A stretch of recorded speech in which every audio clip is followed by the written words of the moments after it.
Digital युगातील अग्रेसर नाव विश्व न्यूज मराठी। आजपासून विधिमंडळाच्या हिवाळी अधिवेशनाला सुरुवात झाली। विधिमंडळाचं कामकाज सुरू होताच नाना पटोले यांनी मुद्दा उपस्थित केलाय। त्यांनी उपस्थित केलेल्या मुद्द्यावर मुख्यमंत्री देवेंद्र फडणवीस यांनी उत्तर दिले। पाहूया। पीठासीन अधिकारी म्हणून कार्य केलं असल्यामुळे माझा असं समज आहे की आपल्याला माहिती आहे सभागृहात होणाऱ्या कामकाजासंदर्भात आपण बीएससी मध्ये संपूर्ण चर्चा करतो आणि सहमताने आपण निर्णय घेतो।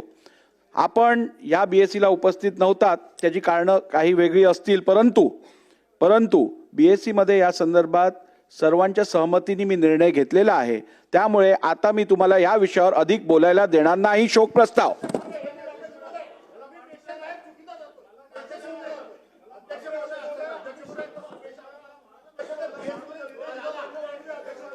बसून घ्या। भास्कररावांना बोलू द्या। बसून घ्या। बोला।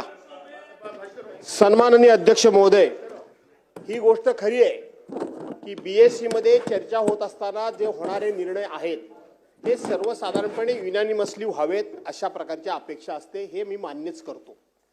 दुसरी गोष्ट, मला हाही नियम माहीत आहे की सर्वसाधारणपणे बीएससी मध्ये झालेली चर्चा येऊन बाहेर बोलायचं नसतं, हेही मला माहिती आहे, तरी मी बोललोय हेही मी मान्य करतो। मी कधी आयुष्यात खोटं बोलत नाही। पण अध्यक्ष महोदय, आपण असा मेसेज आमच्या समोर पाठवताय, सन्मान्य सदस्य नानाभाऊ पटोले यांनी जो मुद्दा उपस्थित केला की हे अधिवेशन विदर्भाचा असल्यामुळे विदर्भ करारानुसार व्हायला पाहिजे, हा त्यांचा प्रमुख मुद्दा। ठीक आहे, त्याच्यावर आपण निर्णय देणार, पण आपण असा मेसेज पाठवला की आम्ही तिथं या सगळ्या गोष्टीला मान्यता दिलेली, आम्ही आमचं मत तिथं मांडलेलं आहे की 8 ते 19 पर्यंत व्हावं, हा आम्ही आग्रह केला। एखादा आठवडा अधिक वाढवा म्हणून आग्रह केला। निर्णय झाला इथपर्यंत ठीक आहे, परंतु तुम्ही आमच्याबद्दल संशयाचं वातावरण निर्माण करू नये असं मला म्हणायचं। ठीक आहे सर। अध्यक्ष महोदय, आमचे मित्र नाना भाऊ हे पीठासीन अधिकारी होते। ते असं म्हणतात घाईघाईने तुम्ही पुरवणी मागण्या टाकताय, घाईघाईने तुम्ही अध्यादेश टाकताय, घाईघाईने तुम्ही विधेयक टाकताय। पीठासीन अधिकारी म्हणून त्यांना हे नक्की माहिती आहे की अधिवेशनाच्या पहिल्या दिवशीच आपण नेहमी पुरवणी मागण्या दाखवतो, चर्चा नंतर होते। पहिल्या दिवशीच जे विधेयक आपल्याला त्या ठिकाणी मान्य करायची आहेत त्याचं इंट्रोडक्शन पहिल्या दिवशीच होतं आणि अध्यादेश तर पहिल्या दिवशी दाखवले पाहिजेत, हा नियम आहे। त्यामुळे यात कुठेही आपण गेल्या 25-50 वर्षातलं कुठल्याही अधिवेशनाचा पहिला दिवस काढला यापेक्षा वेगळा अजेंडा आपल्याला कधीच दिसणार नाही। त्यामुळे मला असं वाटतं की ही भावना आमची पण आहे की अधिवेशन जास्तीत जास्त झालं पाहिजे। आणि तुम्हाला सांगतो की गेल्या 25 वर्षामध्ये सर्वात जास्त अधिवेशन मी मुख्यमंत्री असतानाच नागपुरात चाललं आहे आणि पुढेही चालेल। आता आपल्यालाच माहिती आहे आचारसंहिता आहे, पुढे कधी आचारसंहिता होऊ शकते हे आपल्याला माहीत नाही, पण ती जी काही इंडिकेशन परवाच्या प्रेस कॉन्फरन्समध्ये आपल्या इलेक्शन कमिशनने दिले म्हणून आपण त्या दिवशी विचार केला आणि 2 दिवस म्हणजे पहिला आठवडा आणि प्लस 2 दिवस 10च्या ऐवजी 7 दिवस होत आहे। हे पुढच्या वर्षी कॉम्पन्सेट करून टाकू, काळजी करू नका। अध्यक्ष महाराज, मी पीठासीन अधिकारी होतो आणि अजितदादा त्यावेळेस आमच्या त्या मंत्रिमंडळात होते। अध्यक्ष महाराज, सगळ्यांना माहिती आहे मी ते पण होते। अध्यक्ष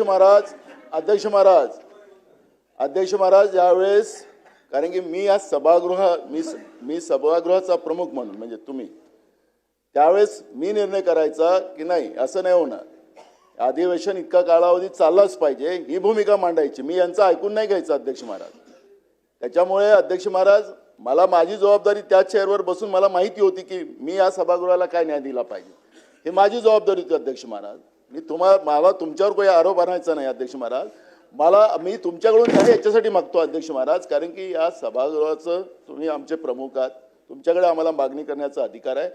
अध्यक्ष महाराज, माझी विनंती आपल्याला, मी काही आदेश सूचना नाही करत अध्यक्ष महाराज, हे अधिवेशन कृपया विदर्भासाठी आपण वाढवून द्यावा सरकारला आणि त्या पद्धतीची भूमिका आपण मांडावी असं माझं मत आहे। मुख्यमंत्री महोदयांनी म्हटलं मला काही विरोध करायची गरज नाही, मला पाहिजेच अधिवेशन विदर्भात असं ते म्हणाले। ठीक आहे, कामकाज पुढे जाऊ दे। तुम्ही अध्यक्ष महाराज आम्हाला न्याय द्या, ही भूमिका आमची आहे। गरज पडल्यास विचार करू। अध्यक्ष महोदय, एक रेकॉर्ड मला क्लिअर केला पाहिजे। नाना भाऊंचा अधिवेशनाकरता किती आग्रह असला तरी नाना भाऊ त्या काळामध्ये 3 आणि 5 दिवसाचेच अधिवेशन मुंबईचे झाले नाही। मुंबईचे बाकी राज्यात चालू होते, बाकी राज्यात कोरोना नव्हता का? बाकी राज्यात 15-15, 20-20 दिवस चालायचे. महाराष्ट्रामध्ये 3 आणि 4 दिवस अधिवेशन चाललं. विश्व न्यूज मराठीची जाहिरात म्हणजे आपल्या उद्योगाची भरभराट. आपल्या व्यवसायाच्या उत्कृष्ट जाहिरातीसाठी आजच संपर्क करा.